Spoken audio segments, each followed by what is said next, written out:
Agora foi, né, gente?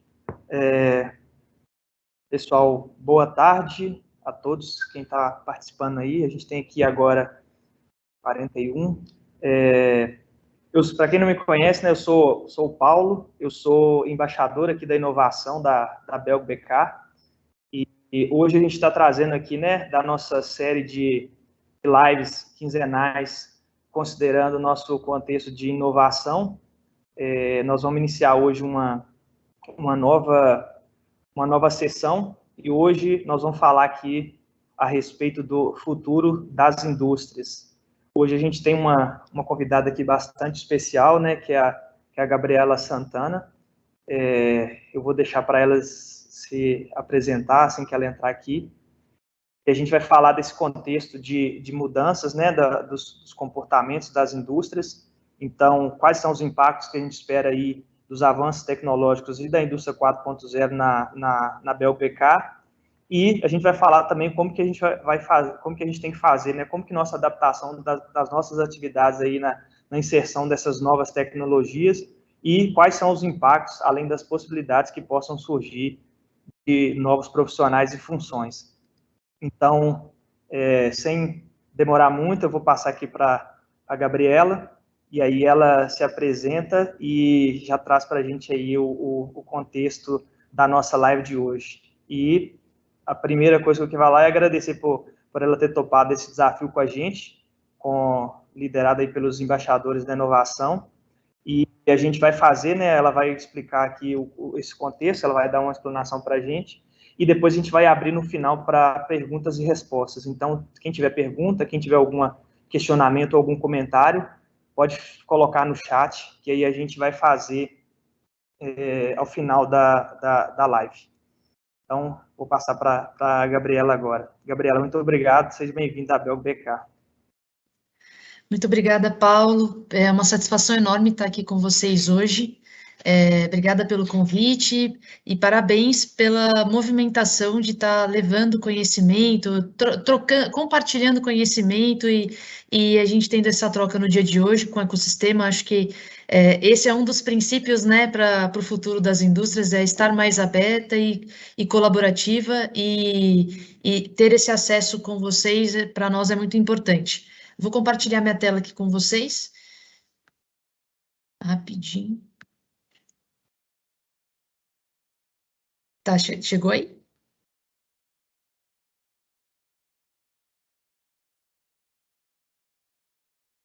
Deu certo? Deu certo. Tá aqui, Gabi, pode ir. Beleza, então bora lá. Bom, pessoal, obrigada pelo tempo de vocês. Vou falar hoje sobre os impactos da indústria 4.0 e dos avanços tecnológicos. Na verdade, eu vou trazer um pouco mais para vocês o que a gente já tem na prática. Às vezes fica muito longe da nossa realidade, né? E a gente vai debater e discutir em cima disso. E trazendo um pouquinho de quem sou eu, né, e por que eu estou falando aqui com vocês, eu trabalho com empreendedorismo e inovação, tem 9 anos já, sempre dentro do ecossistema de startups, de inovação, inovação corporativa. Então, eu comecei na universidade, já passei por governo, já passei por agências governamentais em Brasília, e hoje eu sou gerente no FIENG Lab, que é um hub de inovação aberta para a indústria, né? Quem quiser me contactar, eu estou sempre disponível, seja no Instagram, no LinkedIn, então podem me contactar que a gente troca uma ideia, é sempre bom conversar com gente que está fazendo e está transformando a indústria de dentro, né? Então, antes da gente começar, eu quis trazer esse slide aqui porque a gente assiste os filmes, né? Os filmes vão e voltam para o futuro, trazem uma série de expectativas ao longo da nossa história, né? Conforme a gente vai conversando, interagindo e vendo esses filmes, mas muitas vezes a gente não sabe e a gente tem receio das tecnologias na prática. E eu queria dizer para vocês, assim, logo de cara, que muita coisa que é coisa de filme já está acontecendo, já está disponível e já é viável da gente aplicar, a gente já está usando no nosso dia a dia como pessoas, e as indústrias cada vez mais vão estar entrando nesse universo tecnológico. Então, antes de tudo, acho que é legal passar por que é essa inovação industrial, né? E dentro disso, como é que foi acontecendo de uma forma muito rápida, e aqui a gente traz os conceitos das ondas de inovação. Então, a primeira onda vem lá atrás, de 1785, com a mecanização, a primeira revolução industrial, indústria têxtil e ferro. Depois disso, a gente veio, com 60 anos depois, veio a segunda onda, com a energia térmica, estrada de ferro, aço, algodão. Mais alguns anos para frente, a terceira onda, com eletricidade, indústria química, motor a combustão. A quarta onda, indústria petroquímica, indústria eletrônica, aviação. A quinta, redes sociais, software, biotecnologia, tecnologia da informação. E a sexta onda vem da produtividade radical dos recursos, ou seja, design com ciclo fechado, química verde, ecologia industrial, energias renováveis, nanotecnologia. Qual que é a curiosidade aqui? Da primeira para a segunda onda, levou 60 anos, mais ou menos, para isso acontecer. Um pouquinho mais. Depois a gente veio diminuindo os tempos entre uma onda e outra tecnológica. E agora a gente vai ter essas ondas cada vez mais curtas, porque com o advento de uma série de tecnologias, a gente conseguiu reduzir os ciclos com que a indústria vem se renovando, principalmente. E como é visto e o que é visto como indústria. Então, o que tudo isso habilitou, né? O que vem habilitado essa redução do tempo de evoluções das ondas industriais, principalmente a internet, nos últimos anos, né? Então, com o advento da internet, a gente fez um empurre, está conseguindo evoluir mais rapidamente. Mas, principalmente, 3 leis principais ajudam a gente estar chegando em um novo local dentro do setor industrial e como sociedade também, como economia, né? Então, a lei de Moore, que é a mais conhecida de todas, que é quando a nossa capacidade de processamento dobra a cada 18 meses. Então, a cada 18 meses, a gente consegue processar mais dados. A gente tem chips menores com maior capacidade de processamento. A lei de Butter, que é a nossa capacidade de comunicação, Wi-Fi, rede de internet, que ela dobra a cada 9 meses, ou seja, a cada 9 meses a gente tem uma velocidade mais rápida, mais barata, por exemplo. E a lei de Crowder, que é a nossa capacidade de armazenamento, que ela dobra a cada 13 meses. Então, com essas mudanças constantes acontecendo no período de 1 ano a 1 ano e meio, não tem como a gente continuar na mesma sociedade, na mesma forma, dentro do setor industrial, ou como pessoas mesmo no nosso dia a dia. E o que isso significa para a gente? Significa que, com o passar do tempo, a gente veio sofrendo e veio vivenciando uma melhoria de performance e uma queda nos custos. Isso tem possibilitado a mudança na indústria.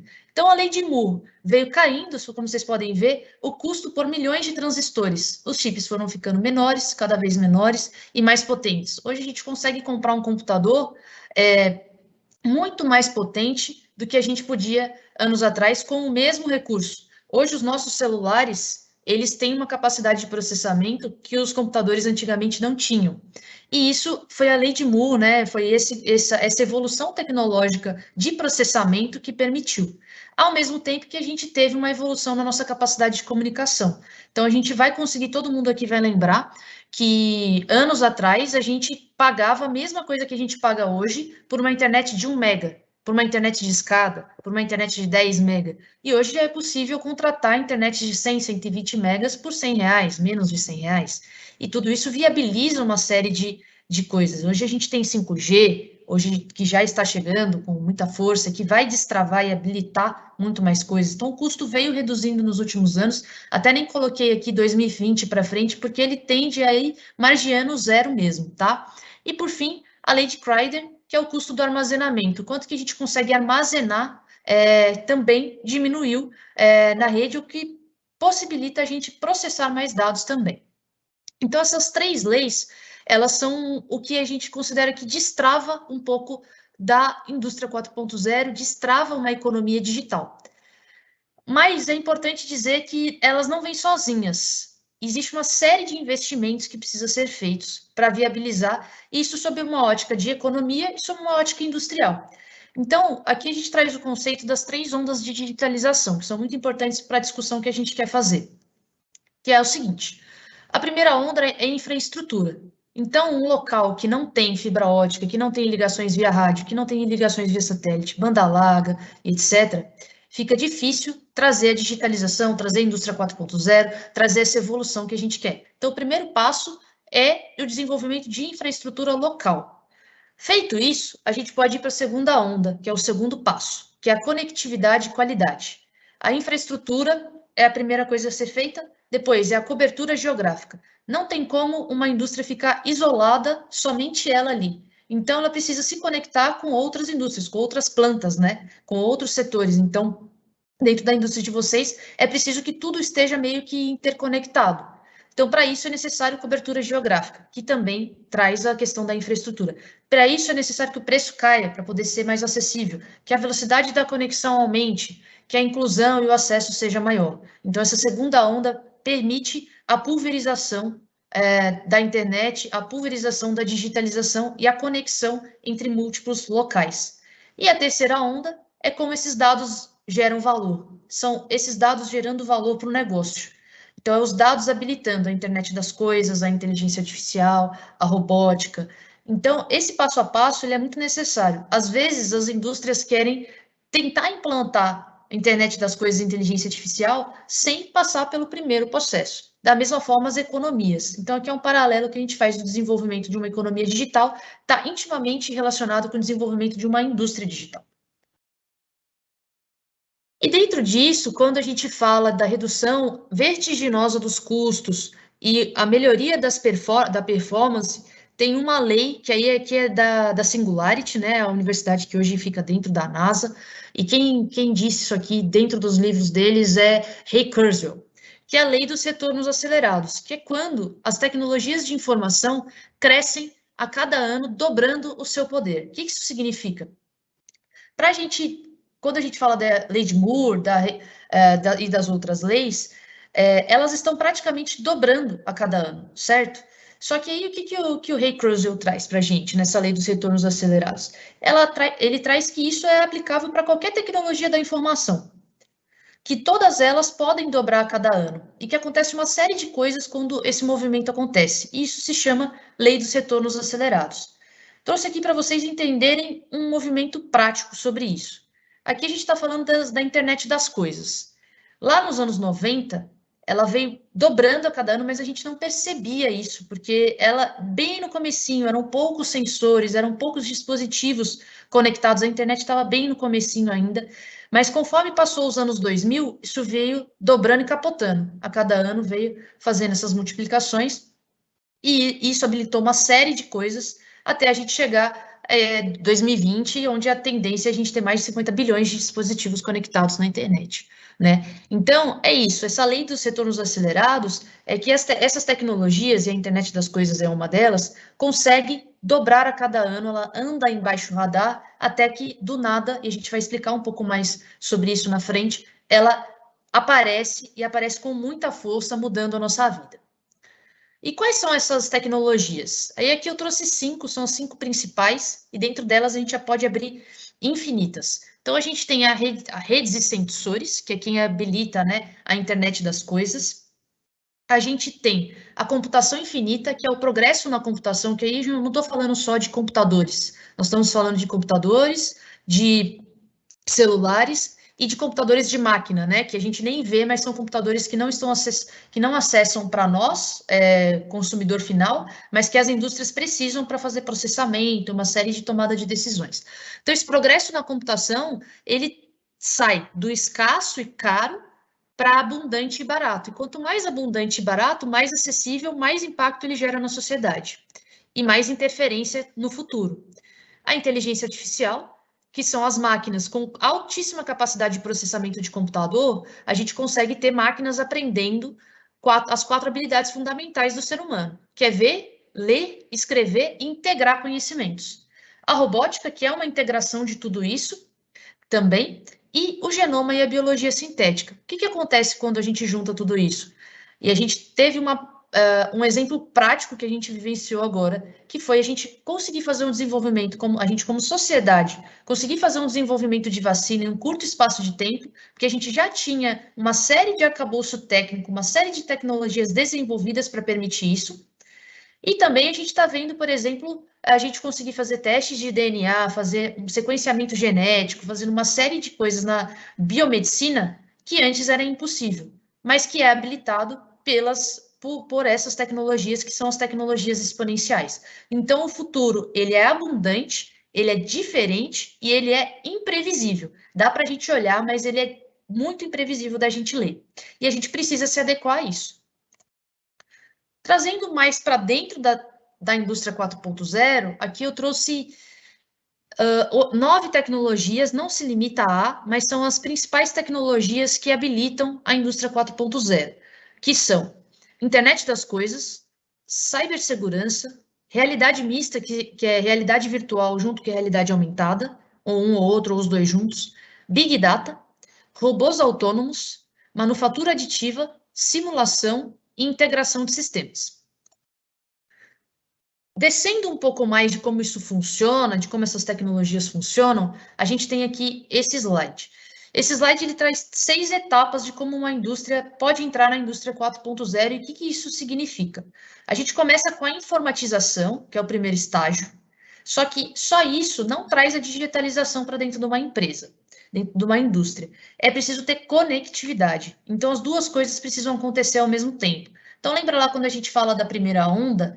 A primeira onda é justamente trazer essa infraestrutura para possibilitar essa conectividade. Então, a informatização com a conectividade, a gente começa a digitalização. E aí, conforme for aumentando, vocês vão vendo que o valor, a entrega disso para o negócio aumenta também. Então, no começo, o valor é pequeno, porque a gente ainda está entendendo o que são esses dados, quais são esses dados, trazendo conectividade para eles. O terceiro passo é visibilidade. O que está acontecendo? O que a gente está vendo aqui?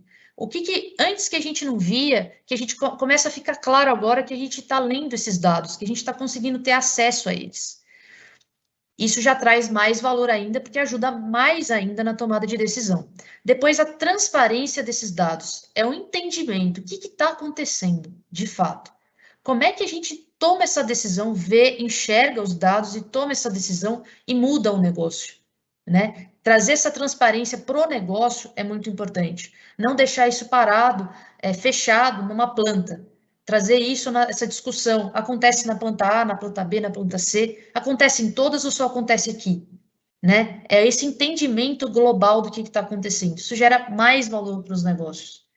Depois, com isso, com uma série de dados, com o histórico desses acontecimentos, a gente começa a conseguir desenvolver uma capacidade preditiva, ou seja, estar preparado. O que pode acontecer dentro do que a gente tem hoje, da nossa capacidade hoje, previsível dentro da nossa própria indústria, dentro do que a gente faz, conforme demanda, o que está acontecendo nas demandas, o que vai acontecer. E, por fim, é a adaptação. Se a gente consegue... se a gente tem domínio pleno das nossas operações, dos dados, do que está acontecendo ali, olhando para isso, traçado junto a uma estratégia de visualização de futuro e de adaptação de futuro, a gente consegue adaptar as nossas operações e otimizar essas operações. Então, como é que a gente pode chegar a tudo isso? Então, isso é um processo longo, não é simples de ser feito. Sair do analógico para o digital é super complexo. Ainda mais em setores como o de vocês. Então, dentro de indústrias como a Belgo, é super difícil, mas é possível. E é necessário que seja feito e começa por uma atuação de todos nós, né? E quais são os impactos disso? Quais são os impactos dessas tecnologias 4.0? A gente está falando de... Isso aqui é uma previsão na época que eu trabalhava na BDI, a gente trabalhava muito com esses números. A gente está falando, assim, por cima de 7 bilhões, pelo menos, em economia de energia, sendo mais eficiente. Mais 31 bilhões ano de redução de custos de manutenção de máquina.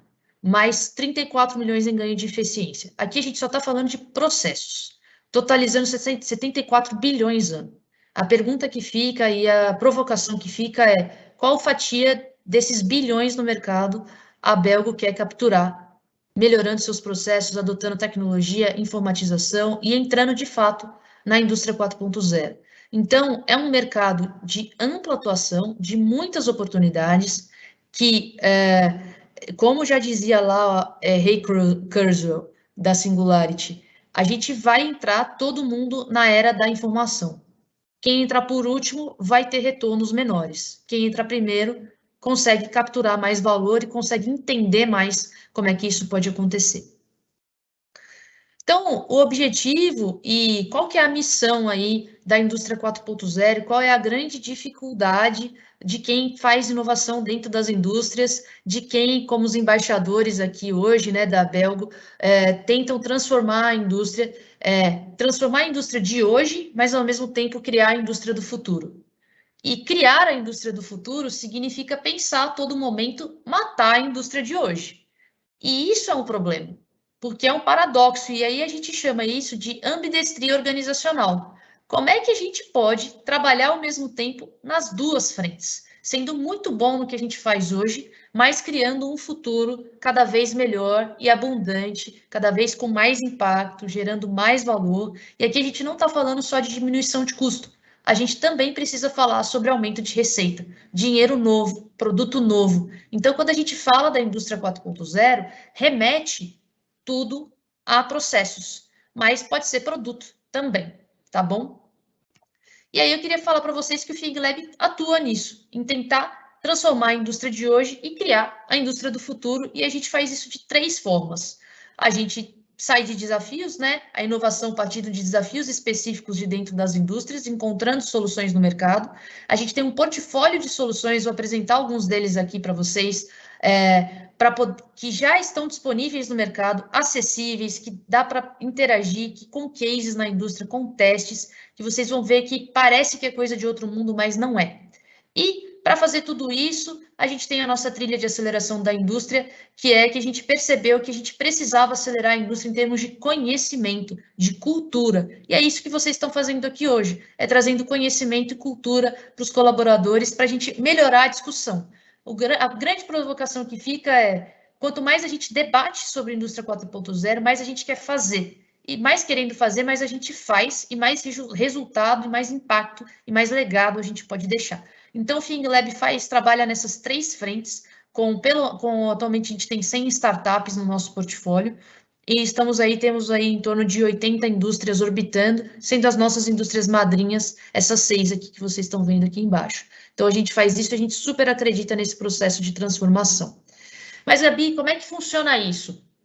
A gente acredita que a gente está formando as indústrias do futuro, apoiando as startups de hoje, que estão em conexão constante com as indústrias atuais. Então, a formação dessas indústrias do futuro tem tudo a ver com esses 6Ds das tecnologias exponenciais aqui. A gente tem que ficar ligado nesses 6Ds, acompanhar, porque é eles que vão ajudar a gente não a prever, mas a minimamente conseguir fazer uma leitura de mercado mais adequada. E quais são eles? Toda tecnologia exponencial, toda tecnologia informatizada passa por 6 grandes frentes. E quais são elas? Primeiro, ela digitaliza. É uma mudança do processo físico para o processo digital. Qualquer coisa pode ser digitalizada.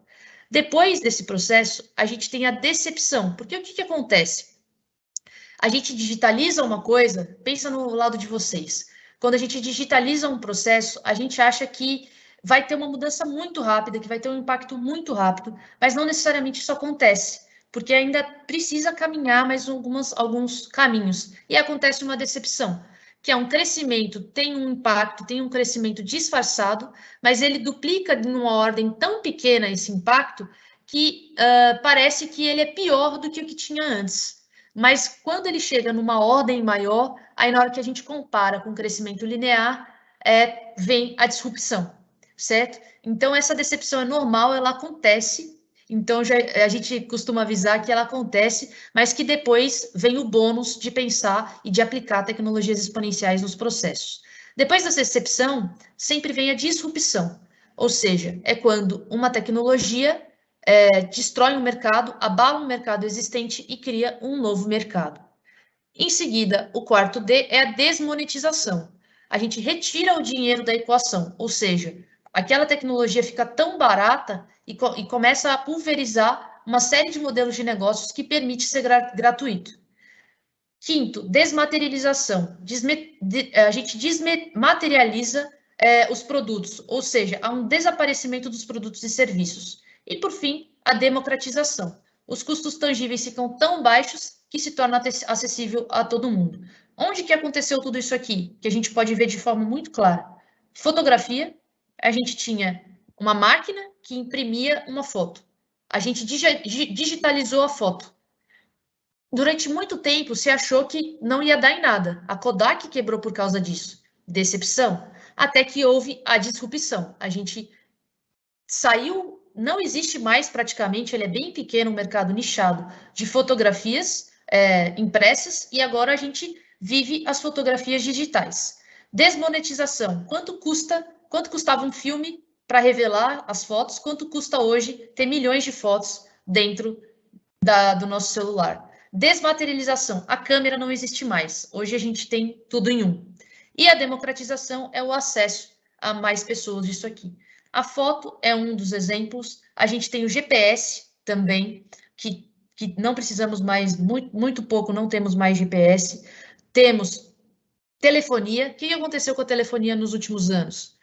Ficou mais barato, não ficou? O que aconteceu com a telefonia? Cada vez mais de graça. A gente pagava internet, a gente pagava ligação, a gente pagava uma série de coisas.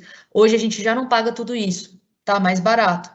Tá mais democratizado, não tá? Então, tudo isso acontecendo ao mesmo tempo. E as tecnologias, vocês vão perceber que elas se juntam e elas vão potencializando esses momentos. E aqui, para ficar mais claro como as coisas acontecem. A linha na linha subindo é a linha do crescimento linear das tecnologias.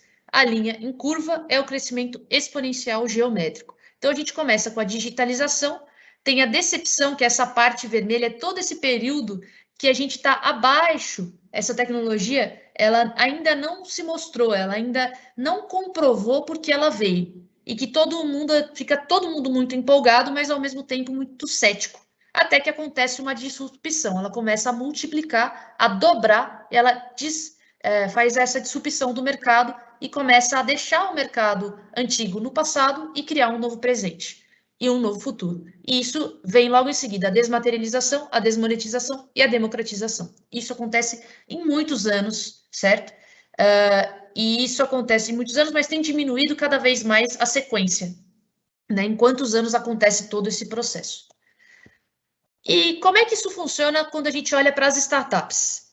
Os negócios, a indústria tradicional vem acelerando. Como é que a gente aprendeu a fazer negócio? Como é que a indústria criou seus negócios, seus impérios, num desenvolvimento de negócios tradicional? Trazendo a lógica da exponencialidade para isso, colocando apenas tecnologia dentro dos negócios tradicionais, não funciona. A gente só muda um pouquinho a curva, mas a gente não entra na exponencialidade. A gente traz as startups para isso, por quê? Porque as startups, elas trazem para as indústrias a agilidade na execução que geralmente a indústria não tem, uma mudança de cultura interna que geralmente a indústria precisa para entrar na exponencialidade, entrar nessa nova era, e um alinhamento da marca com a inovação. Por que isso é importante? Porque para atrair novos talentos, o jovem de hoje são poucos que querem trabalhar na indústria tradicional. Para fazer uma atração de novos talentos, esse jovem precisa entender que as indústrias estão entrando numa nova era. E as startups trazem isso para as indústrias. Então, quando a gente está falando de startups e setor industrial, de trazer a indústria, desenvolver a indústria atual e criar a nova indústria, as startups fazem parte fundamental nesse processo. Certo? Então, a gente só consegue, a gente acredita muito nisso, colocar a indústria na evolução exponencial da tecnologia em processos e em produto, trazendo startups e tecnologia junto e tirando as indústrias do desenvolvimento de negócios linear para um desenvolvimento de negócios exponencial. E como é que isso funciona? E como é que funciona essa adaptação, esse dia a dia, a mudança tecnológica? Ela não acontece tecnologia por tecnologia. Eu vou trabalhar aqui com impressão 3D, ou vou trabalhar aqui com internet das coisas. Ela acontece de forma combinada. E é essa forma combinada que multiplica o impacto dentro da indústria. Então, aqui a gente tem N possibilidades só com essas tecnologias que estão aqui na tela com vocês. E agora eu vou mostrar para vocês como que funciona na prática essa combinação de tecnologias com que a gente já tem. E eu vou trazer exemplos reais aqui para vocês de tecnologias feitas no Brasil, por brasileiros e que já estão na indústria. todas elas são aceleradas pelo FING Lab, tá? São startups mineiras ou do Brasil, a gente tem startups do Brasil inteiro aqui, mas para mostrar para vocês que já é possível, já é factível uma série de coisas. Então, quando a gente tem a convergência da visão computacional com a internet das coisas, e aqui é importante dizer que eu estou dando exemplo de duas tecnologias para ficar mais fácil, mas geralmente essas soluções convertem múltiplas tecnologias, tá bom? Então aqui a gente tem um exemplo da Cirrus, aqui no vídeo, que é uma conversão aí, uma convergência aí da visão computacional com a internet das coisas. Aqui nessa caixa preta aqui do lado tem visão computacional, ele lê o tamanho da peça, se essa peça está conforme ou não, e tem sensores. E aí esses sensores dizem se essa peça está conforme ou não está conforme. Vou passar até de novo, para direcionar se é para o lado direito, para o lado esquerdo, ou se essa peça vai ser jogada fora do processo. E por que isso é importante? Porque essa máquina não era digitalizada. E ela foi digitalizada com a tecnologia da Cirrus. Então, não precisou trocar o maquinário inteiro dessa empresa para fazer isso. Só adicionando visão computacional, internet das coisas e uma série de outras tecnologias combinadas para permitir que essa empresa conseguisse não ter mais um operador aí e conseguir fazer isso de uma maneira mais efetiva. E a gente traz a convergência de outras tecnologias aqui. A Arquimedes. A Arquimedes é uma startup aqui de BH, inclusive. Eles trazem a convergência da realidade mista, realidade virtual com realidade aumentada, com simulação. O que acontece? Eu tenho uma máquina e a gente tem a realidade aumentada dessa máquina. Como é que eu faço a manutenção? Eu não sei o que está de errado nessa máquina, tem uma série de problemas nessa máquina. Como é que eu ajusto essa máquina? Meu mecânico precisa abrir um manual? Não. A tecnologia da Arquimedes permite já visualizar quais pontos daquela máquina estão problemáticos e abrir apenas os pontos problemáticos. Não precisa desmontar a máquina inteira, certo? Ao mesmo tempo que não precisa levar um caderno ou um PDF, é só se apontar o seu celular e você já percebe os movimentos, o que precisa ser feito, o raio-x do problema e o que precisa ser feito ali para atuar.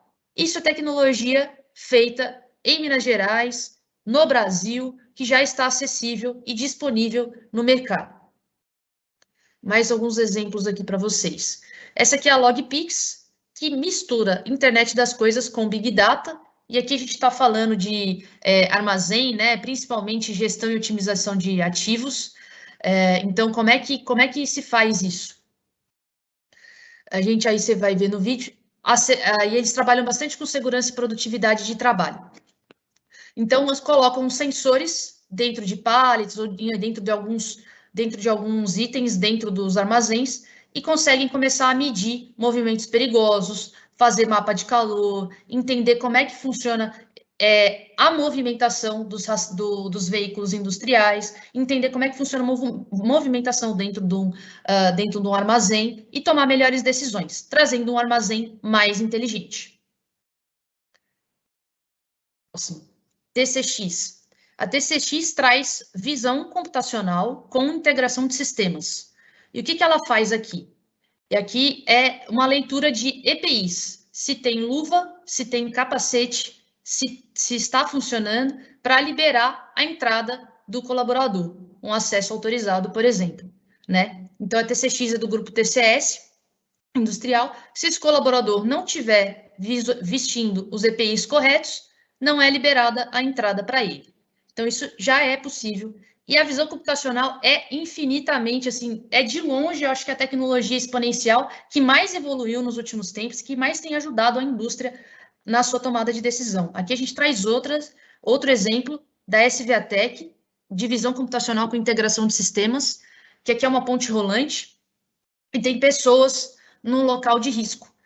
Enquanto essas pessoas estiverem por aí, não deveria autorizar a saída da ponte rolante, levando problema ou ocasionando riscos, né? Então, é uma série de tecnologias que permitem fazer isso, essa identificação de pessoas, aí tudo por visão computacional e inteligência artificial, integração de sistemas e liberação de sistemas.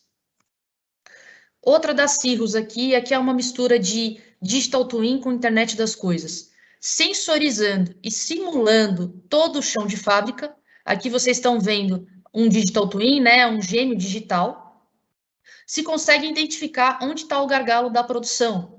O que isso acontece? Geralmente, se demora muito tempo para conseguir identificar onde está esse gargalo, onde está o erro naquele dia, o que está acontecendo. E aí, dentro dessa lógica, dentro desse sistema, desse dashboard, a gente consegue visualizar rapidamente onde que estão os gargalos da produção, porque essa é uma fábrica simulada, espelhada, né, um gêmeo digital, que está sensoriada também. Então, que você consegue ver tudo que está acontecendo e fazer mudanças ali, ou ir presencialmente lá, caso seja necessário, né, um operador ir lá resolver o problema. Integração de Digital Twin com a internet das coisas. E a gente tem a maior integração de todas, que é robôs autônomos. Para a gente ter um robô autônomo, a gente tem que integrar tantas tecnologias, que vocês não têm noção. E aqui a gente já traz a primeira, isso aqui é um robô autônomo, né, um carro, um veículo autônomo, feito pela Lumi Robotics, eles são do Espírito Santo. E aqui vocês estão vendo uma visão do carro já dirigindo autonomamente. A acurácia deles é de 94%. Dentro, assim, de evitar acidentes, né? 94%. Por que não é 100%? Porque se uma pessoa se jogar na frente do carro, dificilmente ele vai conseguir desviar a tempo, né? Uma ação premeditada. Mas eles conseguem fazer uma redução de até 94% utilizando carros autônomos. E o legal da Lumi é que é plug and play. Eles podem fazer isso com caminhão, eles já fizeram isso com taxiamento aéreo, e eles estão fazendo uma série de adaptações e desenvolvendo bastante essa tecnologia para poder ficar mais acessível, mais segura, mais eficiente e gerar mais resultado para a indústria e para uma série de aplicações. Então, gente, quando a gente fala de inovação, a gente tem que entender que a gente está saindo do método de inovação, de avanço tecnológico como um processo, ou seja, inputs e outputs conhecidos, passo a passo complementar, linear, previsível, foco no planejamento, com expectativa de retorno, baseado em competição, para a inovação como método, ou seja, uma série de práticas, bastante teste, bastante aprendizado, interativo e iterativo, criativo, focado na ação, investimento em aprendizado e muito colaborativo. A gente está saindo da era da previsão, ou seja, onde a gente tem grande planejamento, espera até que consiga o que quer, não sabe o que está acontecendo de errado no meio do caminho, expectativa de retorno linear, muito baseado em otimização, evita risco a todo custo, muito competitivo, conhecido, e que a frase que guia a era da previsão é: se podemos prever o futuro, podemos controlá-lo, por uma segunda era, que é a era da criação, que é baseado em pequenas ações, comece pequeno e evolua sempre, constante para ficar grande, comece com o que se tem, né? Tenha o pássaro na mão, não espere os dois voando, perda aceitável, interativo, baseado em experimentação, aceita o fracasso, colaborativo e desconhecido. A gente não tem como prever o futuro, é difícil. E a frase que liga, que é dessa era, que é a nova era que a gente está vivendo, é: nós podemos criar o futuro, nós não precisamos prevê-lo. Se a gente está constantemente criando, evoluindo, desenvolvendo, a gente não precisa ter todas as nossas decisões pautadas na previsão, porque a gente vai errar. Então, aqui eu trouxe um exemplo para vocês da adoção dos smartphones, que foi o seguinte: no ano de 2002, todos os críticos, todos os cenários, todas as consultorias previam que iria haver um crescimento da adoção dos smartphones de 16%. A realidade foi de 100%. Em 2004, eles, mesmo crescendo 100% em 2002, os críticos e os estudos previram 14% de crescimento. Cresceu 100% de novo. Em 2006, 12% de novo. A galera não cansou de errar. Cresceu 100% de novo. Em 2008, ainda diminuíram de novo, 10% e cresceu 100% de novo. Os smartphones é um dos exemplos da tecnologia, de adoção tecnológica que dobra a cada ano e que não dá para prever isso, é muito difícil. E conforme mais pessoas usam, mais destrava uma série de coisas, mais desaparece, desmaterializa uma série de produtos, de tecnologias e mais muda a sociedade. Então, o que eu quero dizer com esse exemplo? A gente consegue visualizar essas tecnologias chegando, mas não necessariamente a gente consegue prever os impactos que elas vão causar na sociedade, porque quando o mundo está usando essa nova tecnologia, isso está mudando de 100% em 100%, dobrando a cada ano, os impactos no comportamento são muito grandes, e é isso que não dá para a gente prever. Então, gente, e isso aconteceu também, para a gente entrar aí na reta final para responder as perguntas, com o tempo de vida útil de uma habilidade. Se a gente cada vez mais diminui o tempo, diminui os custos, aumenta o processamento, a gente está lidando com mais informações o tempo inteiro. Então, antes, a gente conhecia, fazia uma faculdade, e a gente conseguia viver a vida com aquela habilidade da faculdade, né? Então, o tempo de vida útil de uma habilidade era de 30 anos. Hoje, a gente aprende uma nova habilidade, o tempo de vida útil dela é 5 anos, e cada vez mais vai diminuir, porque o mundo vai mudando tão rápido que a gente precisa se adaptar. O que a gente aprende? O que a gente aprendeu assim com os avanços tecnológicos? Mude ou você será mudado. Você e a empresa que você trabalha. Ou a empresa muda ou ela será mudada, né? Crescimento exponencial das tecnologias nos forçará a acelerar os passos, né? A andar mais rápido. A convergência das tecnologias disruptivas vão potencializar tudo. E como elas se combinam é uma incógnita, e como isso vai impactar o mundo é uma incógnita. E a gente precisa estar preparado para isso, ou pelo menos, não diria preparado, né, na verdade, ou pelo menos ciente de que isso vai acontecer. Milhões de empregos deixarão de existir, mas outros milhões serão criados em 10 anos. E a gente precisa desenvolver, estar disposto a desenvolver novos modelos de negócios. A adaptabilidade será fundamental para as empresas e para as pessoas. Quem não conseguir se adaptar e se mudar, né, nesse novo mundo, vai morrer, vai ter dificuldade, né? Então, por isso que a gente sempre fala aqui nos dois mundos. É sobre pessoas, é sobre empresas, nunca sobre um só. E nós teremos um mundo de abundância, de tudo. Mas o que a gente vai fazer com isso? Aí que está o grande desafio. E para uma dica final aí para todo mundo, que são as 5 habilidades para a prática do empreendedorismo, né, e para sobreviver na nova era. 1. Divirta-se em todos os projetos, né? Trate isso de uma forma leve. Não assim, estou mudando, preciso mudar, mas o que eu posso aprender com isso? O que eu posso conhecer de novo? Como é que eu posso me divertir? Como é que eu posso tornar isso melhor para mim, para o meu dia a dia, para o dia a dia da empresa? Experimentação, saia do prédio. Não tem como a gente realizar uma mudança, seja para a gente, para a empresa, e aí eu estou falando das pessoas e da própria organização, sentado na cadeira com ar-condicionado. Não dá. A gente tem que sair, tem que conversar com as pessoas, tem que ler, tem que aprender bastante e tem que testar bastante, se permitir bastante ao erro, e a gente não faz isso sentado na frente do computador. A gente faz isso executando. Empatia, estabelecer fortes e significativas conexões. O mundo cada vez mais conectado, ele distancia as pessoas, ele distancia a gente, e a gente precisa estabelecer isso, é do ser humano, né, esse movimento. Então, é necessário fazer isso até para a gente conseguir construir processos melhores, produtos melhores e uma empresa melhor. Criatividade, ser aberto ao mundo e se permitir ser surpreendido. Aprender constantemente, se colocar numa posição de ser o mais burro da mesa. Em diversas situações, a gente não sabe nem metade do que a galera que está junto com a gente, mas se colocar numa escuta ativa, entender, ser aberto ao mundo, aprender, porque a gente não sabe para onde vai as habilidades que a gente tem hoje e quais são as habilidades que a gente precisa desenvolver para o futuro. Isso é para mim, é para vocês, é para todo mundo. E reflexão. Registrar e oxigenar a aprendizagem. Não tem mais espaço para a gente não registrar o nosso fazer, o nosso dia a dia e não refletir sobre isso.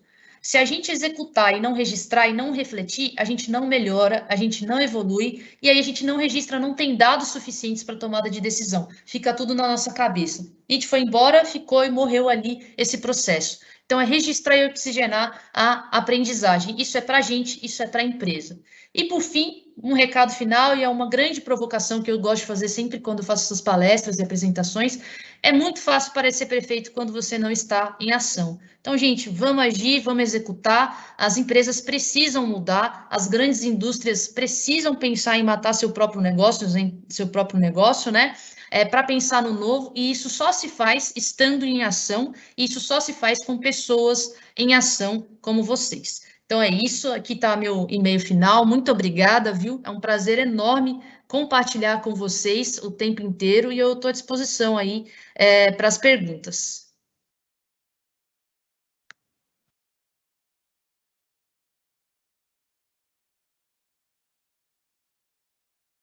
Gabi, a gente vai rapidinho aqui para passar para as perguntas. A gente tem algumas aqui no chat, mas eu queria só fazer um comentário que essa apresentação foi bastante inspiradora para a gente e acredito que está muito alinhado com o nosso propósito de Belg BK, né, de criar a vida melhor. E uma das primeiras perguntas que aparece aqui no chat aqui eu não vou conseguir ver quem, mas porque está anônimo, mas perguntando se a gente consegue avaliar a velocidade de adaptação das indústrias, né, em termos percentuais. Eu acredito que seja mais difícil, mas é possível a gente avaliar essa velocidade de adaptação das indústrias? Tem alguns índices, tá? Depois eu posso até mandar para vocês, eu não vou lembrar agora de cabeça, mas tem alguns índices de transformação digital. E aí mede vários aspectos dentro da indústria, tem um até do Porto Digital que eles fazem, que mede vários aspectos, e um dos principais aspectos é cultural. É o quanto que a cultura interna da organização está mudando para permitir essa mudança de processos e de adaptações. Então, está sendo construído, tá? Esse é um arcabouço técnico que é muito difícil porque são múltiplas variáveis. Então, se a gente pegar vários índices de mensuração desse movimento, cada um vai pegar para um lado, vai pender para o lado onde mais se ajusta, né? Mas já é possível, já tem alguns caminhos para isso sim. Depois eu posso compartilhar com vocês. Beleza, ótimo. Eu acho que a segunda pergunta aqui está direcionada nesse contexto também. Fala aqui, né? Também está anônimo aqui, pelo menos para mim. Algumas organizações possuem recursos financeiros, mas às vezes as coisas demoram a acontecer. Na sua opinião, qual seria o principal entrave? E o que as organizações devem fazer para virar a chave mais rapidamente? Eu acho que é destravar um pouco da burocracia. Eu acho que empresas muito grandes como a de vocês exige, né, que existam processos, exige algumas regras, né, e tudo bem, mas a inovação, o futuro, o teste não pode parar na burocracia. Ele precisa ter caminhos para isso, precisa ter caminhos mais ágeis. Então, se tem recurso para fazer um teste, tem que criar um caminho para isso, né? Para ser mais ágil.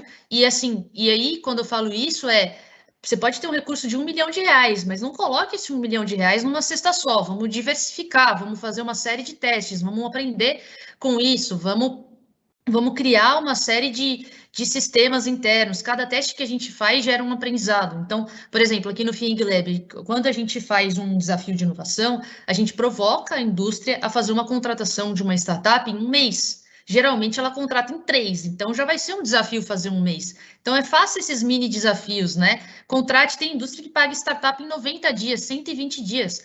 Qual que é o fornecedor que vai aceitar receber em 90 dias, 120 dias? A gente não aceita. E essas startups é uma empresa, são empresas sem dinheiro. Então, por que esse processo? Porque sempre é um processo de dominador. Então, as indústrias precisam entender também que a colaboração exige também tirar um pouco do pé desse processo de dominador e entrar num processo de colaboração. Se é uma POC de R$50 mil, por que cargas d'água, uma empresa do tamanho dessas gigas, né, vai demorar um ano para pagar, 90 dias, 120 dias, que a gente tem notícia aqui, por causa de R$50 mil, não faz o teste, a startup pode quebrar antes, porque a indústria não colocou R$50 mil na mesa para ela. E é por causa de um histórico de dominação em cima do fornecedor, do mais barato, da eficiência, e não necessariamente esse é o processo que vai levar a sua indústria para o novo, né? É o processo muito mais da colaboração e da construção conjunta, do co-desenvolvimento, que vai fazer esse movimento. Por que eu estou falando isso? Porque a gente acredita aqui muito no desenvolvimento de novas indústrias. Isso não vai acontecer só com uma startup ou só com uma indústria. Isso vai acontecer do relacionamento e dessa tendência. Então, as coisas vão acontecer juntos, mas os dois lados precisam está efetivamente convergindo para isso e a burocracia atrapalha muito. Acho que está bem explicado, acho que deu para entender aqui muito bem. A próxima pergunta aqui, ela está até um pouco... Ela é generalizada, mas acho que é uma pergunta que a gente se pergunta todo dia aqui, principalmente a gente que está aqui como embaixador de inovação, acho que as áreas se perguntam isso todo dia também, quando a gente conversa sobre inovação nas áreas, que é a seguinte: Gabriela, a Belgo está no caminho? Como você avalia a situação da Belgo nesse contexto? Não sei se você vai conseguir falar, mas é uma pergunta que a gente faz, acho que todo dia. É muito difícil. O que eu acho que a gente tem que fazer perguntas o tempo inteiro? É assim, primeira pergunta, estou sendo aberto? Estou conversando com o ecossistema? Eu estou interagindo com esse ecossistema? Quando a gente fala de indústria 4.0 e digitalização, é muito comum a gente pensar só no chão de fábrica. Mas a viabilização disso, o dia a dia, é que a digitalização, o futuro dessas indústrias passa pelos processos, que passa por RH, por jurídico, por compliance, passa por financeiro também. Então, não adianta a gente mudar o chão de fábrica, deixar o chão de fábrica lindo, maravilhoso, quando toda a empresa não faz isso, né? Não está nesse caminho. Então, é uma convergência. E a inovação tem que fazer parte da estratégia, eu acho que é o primeiro ponto. Então, é necessário ter responder uma série de perguntas que a gente chama aqui de consciências, né? A inovação está dentro da estratégia? Se não está, está errado. Tem que estar, né? A gente tem processos para isso, a gente tem processos ágeis para isso, então tem o processo normal e tem o processo que vai levar a empresa mais rápido e depois nós vamos corrigir o processo normal. Não é para mudar tudo, não é para fazer uma hecatombe também, matar tudo que tem e fazer um novo, não é para isso. Mas é para vai viver um período que vai ter os dois lados.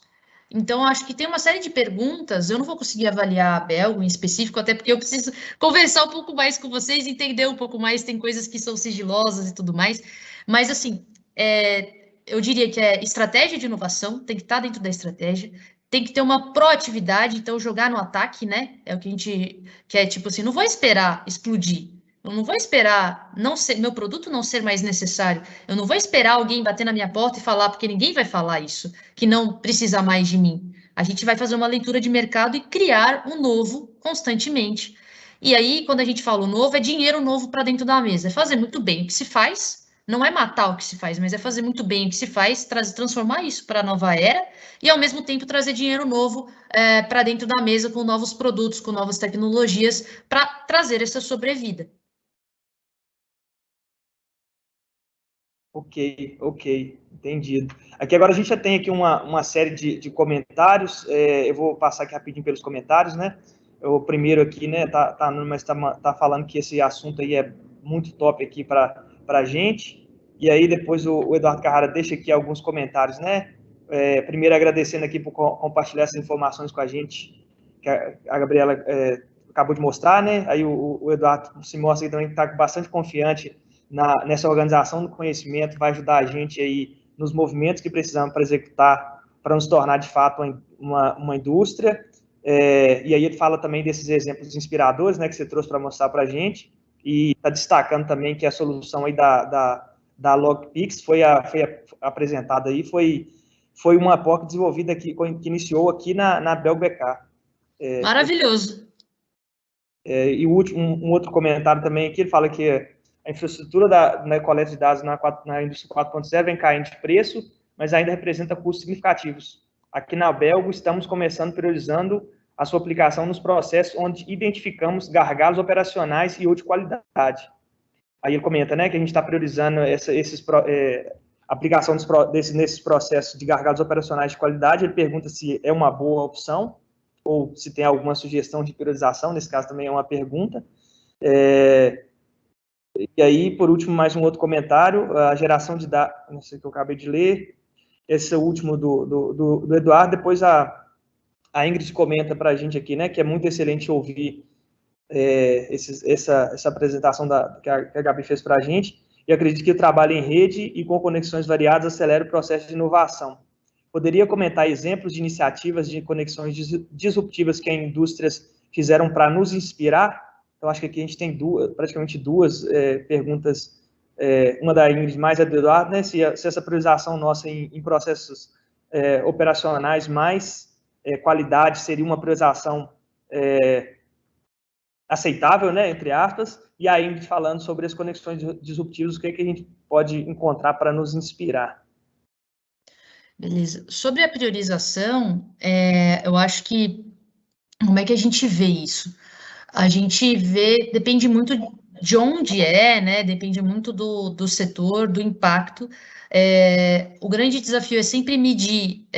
Minha sugestão vá para processos que têm certo tipo de medição, ou que não tenham nenhum e comece a medir o T0, né? O tempo zero, porque o que acontece muito é de querer melhorar um processo e não ter nem noção de fato da causa raiz. Às vezes a gente está querendo atacar a consequência da causa, né? A consequência do problema. Então, eu gosto da priorização que vocês fizeram, e aí ver o tamanho também. Comece pequeno, então não tenta começar com 10, 15 áreas, ou frentes, ou coisas. Ou começa com uma, depois vai para 2, depois para 4, né? Então, tem alguns tipos de formas de escalar isso. Mas eu gosto bastante do jeito que vocês priorizaram, mas a priorização tem que ser por dor, né? O tamanho dessa dor. Então, se a dor de qualidade de segurança é uma dor grande, é bom começar por ela, né? Então, por exemplo, a gente vê muita indústria começando por problemas relacionados à vida mesmo, porque é a maior dor, assim, é o que não dá para mexer, é uma coisa que é o maior valor que a gente tem, o maior bem que a gente tem. E aí, uma dica que já está atrelado com a outra pergunta, qual a área mais engajada? Quais são os colaboradores mais engajados? Não tem como fazer todo esse processo se as frentes não estiverem engajadas, né? Se quem está fazendo não está engajado, não tem ritmo para conseguir acelerar esse processo, ou às vezes a pessoa tem ritmo, mas não tem espaço, ou não tem recurso. Então é uma convergência de uma série de atuações. Você pode escolher muito bem a dor a ser atacada, mas se não tiver recurso, não tiver gente, não tiver uma série de informações, fica super difícil de fazer isso. E trazendo um pouco da pergunta da Ingrid, né? Tem vários exemplos. Para onde o mundo está indo é para uma atuação em plataforma. Então, cada vez mais a gente está indo para uma atuação em ecossistemas. Então, quando a gente vê aí, eu vou sair um pouco da indústria e vou para o varejo, quando a gente vê o Magazine Luiza comprando uma série de startups, é porque ela vê uma atuação em plataforma, em ecossistema, né? Ela se vê assim. Quando a gente vê uma Apple dentro dos smartphones lá atrás, começando um desenvolvimento próprio, depois abrindo para desenvolvimento de desenvolvedores, né? Levando para os desenvolvedores para fazer os aplicativos, a Google também faz isso, é uma atuação em plataforma, em colaboração. Quando a gente vê os hubs de inovação, atuando e convergindo, e aí tem Fieng Lab, tem N outros também, e as indústrias colaborando, é muito importante e acontece. Qual que é a visão aqui minha? É que é o seguinte, não importa, você pode contribuir com o seu concorrente o quanto quiser dentro da inovação. O que importa, e aí o que vocês vão compartilhar no final do dia é melhores práticas, porque o que importa é a execução. A tua capacidade de executar e a capacidade dele. E o que vai mudar e vai distanciar você dele é a capacidade de execução dos dois. E o quanto um começa antes que o outro, o quanto um investe mais que o outro, e quanto tem mais pessoas adaptáveis, e quanto a empresa está adaptável.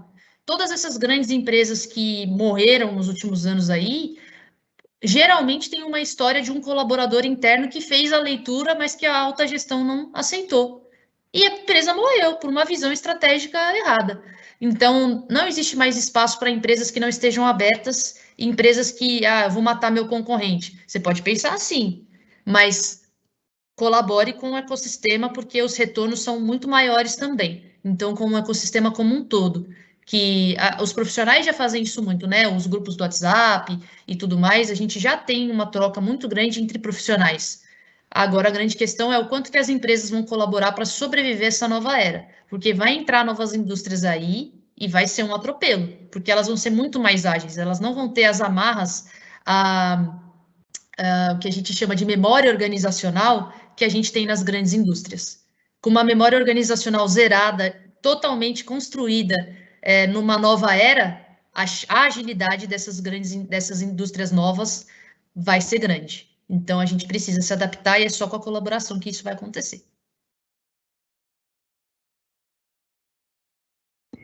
Beleza, Gabi, obrigado, tá? A gente tem uma outra série de perguntas aqui, porém a gente já está com o nosso tempo já passando da hora, né? Então a gente tinha que terminar agora às 3, mas basicamente o pessoal está realmente agradecendo aí e achou a apresentação aí muito esclarecedora, né? Muito inspiradora também, vários comentários nesse sentido. Eu acho que na verdade, a gente vai encerrar por agora, né? A gente já está no tempo bastante estourado aqui. E aí eu queria, aí, em nome da Belgo, né, em nome dos embaixadores da inovação, agradecer a participação, né, de todo mundo, principalmente o grande conhecimento que a Gabriela trouxe para a gente aqui hoje. Acho que é um processo muito importante para a gente aprender também com as pessoas que estão vendo a gente de fora e trazer essas novidades para a gente, mostrar para a gente o quanto que a gente pode evoluir, o quanto que a gente consegue melhorar e como fazer, né? Então, primeiro eu queria realmente agradecer muito a participação e deixar o convite também aberto para as próximas lives, né, que estão acontecendo aí a cada 15 dias, e a gente vai seguir essa linha aí de inovação das transformações, e eu espero ter essa mesma participação nas próximas. E, Gabriel, muito obrigado, tá, por trazer esse conhecimento tão grande para a gente, e também mais pela inspiração mesmo, né, ter bastante coisa legal aqui que a gente viu, que já traz para a gente uma possibilidade muito grande de já começar a pensar como que a gente vai fazer. Muito obrigado, tá? Obrigada a vocês pelo convite. Nós estamos à disposição, tanto eu, pessoa física, quanto o time, o Fing Lab, o que vocês precisarem. E fica o convite, tá, gente? Eu não falei durante a apresentação, mas fica o convite para quem quiser conhecer as startups do Fing Lab. A gente tem 100 startups B2B para a indústria, que é só vocês indicarem para a gente quais vocês querem conhecer e a gente apresenta, organiza o evento. Vocês já participaram conosco, então é só fazer o convite mesmo e me procurem que a gente vai organizar isso aí, tá bom?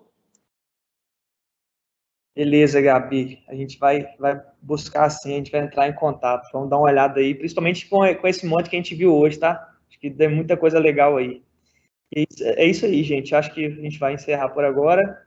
E obrigado para todo mundo que participou aí hoje. E aí a gente conta com a Gabi aí daqui para frente, hein, Gabi? Obrigado. Obrigada a vocês. Então, gente, até mais. Até a próxima. Obrigado.